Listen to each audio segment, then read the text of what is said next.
The gentlelady from Vermont is recognized for 5 minutes. Thank you, Mr. Chair. Mr. Smith, I want to discuss Volume 2 of your report, which summarizes the findings of your investigation into President Trump's hoarding of classified documents at Mar-a-Lago and his efforts to obstruct the FBI's investigation. Mr. Smith, is it generally the practice for a special counsel's report to be made public to the American people?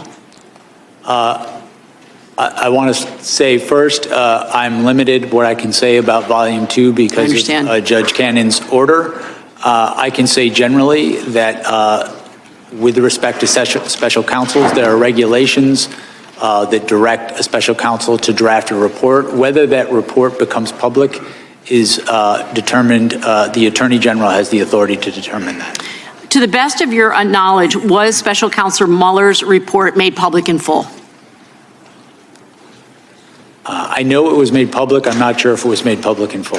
What about Special Counsel Hur's report? My recollection is his report was made public in full. I believe that's correct. And Special Counsel Weiss's report? I do not know. Okay. Now, I understand that the district judge, Aileen Cannon, the Trump appointee who oversaw the case in Florida, issued a gag order that prevents you from discussing any parts of the classified documents investigation that is not already public. I understand that, including your findings that you laid out in Volume 2 of that report. Am I correct that the reason your report is not available in full to the public is because of this gag order? I wrote a report. The Attorney General, it was submitted to him. I understand generally that there's been litigation about whether this report would be public or not. I have not been a party to that litigation. I just know that there is an order, and I know the Department of Justice, the current Department of Justice, has interpreted that order in a way that I cannot speak about anything that could possibly be in that report and its findings. And when Judge Cannon issued that gag order, she cited pending cases against Trump's co-defendants. Is that correct? I'm sorry?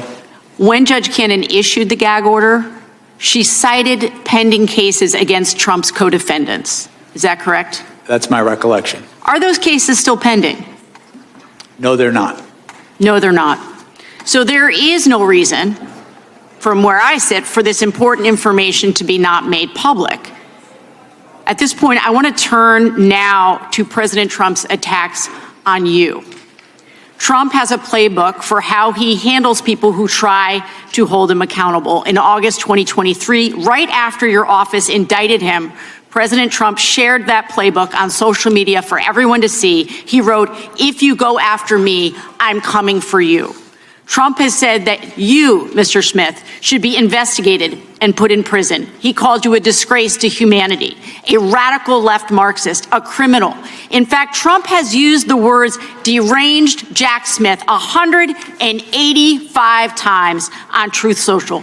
How do you think that these statements have impacted you, your staff, and your investigation? With respect to me, I think the statements are meant to intimidate me. I will not be intimidated. I think these statements are also made as a warning to others what will happen if they stand up. And I am, as I said, I'm not going to be intimidated. We did our work pursuant to department policy. We followed the facts and we followed the law, and that process resulted in proof beyond a reasonable doubt that he committed serious crimes. I'm not going to pretend that didn't happen because he's threatening me. And Mr. Smith, do you believe that President Trump's Department of Justice will find some way to indict you? I believe that they will do everything in their power to do that because they've been ordered to by the president. That's very concerning, obviously. It's very concerning to all of us, at least on this side of the aisle. This is Trump's playbook at work. Complain loudly, gin up hatred and resentment, then express a hope that somebody will do something, but never explicitly order anyone to act, and then watch as his followers and loyalists go after their targets. This is what happened on January 6th. Trump stood at the ellipse and gave a campaign speech to his supporters, and he said, "If you don't fight like hell, you're not going to have a country anymore."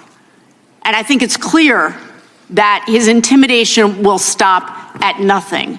I want to speak on behalf, in closing, I want to speak on behalf No of closing. people. Chairman, regular order. No, I'm sorry. Mr. Chairman, I'm regular sorry, order. you have gone over numerous times. Time belongs to the gentlelady I am from taking my Vermont. few I'll let you moments. go a couple more Thank seconds. you, Mr. Chair. Like I have all day. Thank you.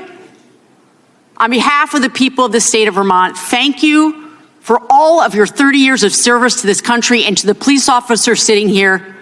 I'm ashamed that you have. Jack Smith said he believes that Trump's Department of Justice will do everything in their power to indict him, warning that the political climate surrounding ongoing investigations has become increasingly volatile. According to Smith, the possibility that a future administration aligned with Donald Trump could attempt to prosecute him is something he takes seriously. He argued that the current atmosphere of intense political conflict has blurred the line between legal accountability and political retaliation, raising concerns about how the justice system could be used in future power struggles. Smith emphasized that his role as a prosecutor has always been guided by the law and the evidence, but he acknowledged that the backlash to the investigations involving Trump has made him a target of political criticism.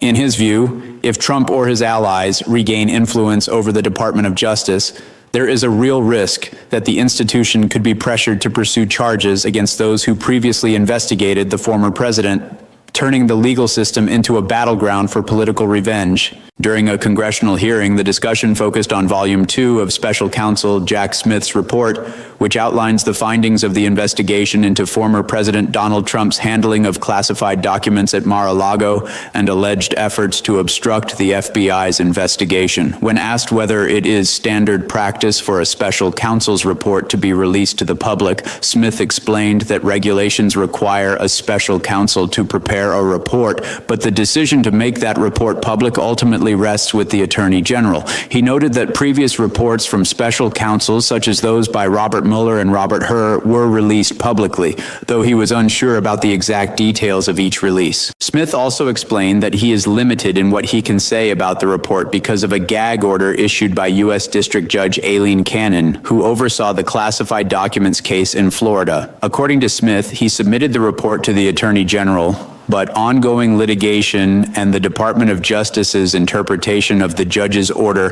prevent him from discussing any of its findings publicly. The questioning then shifted to former President Trump's repeated public attacks on Smith.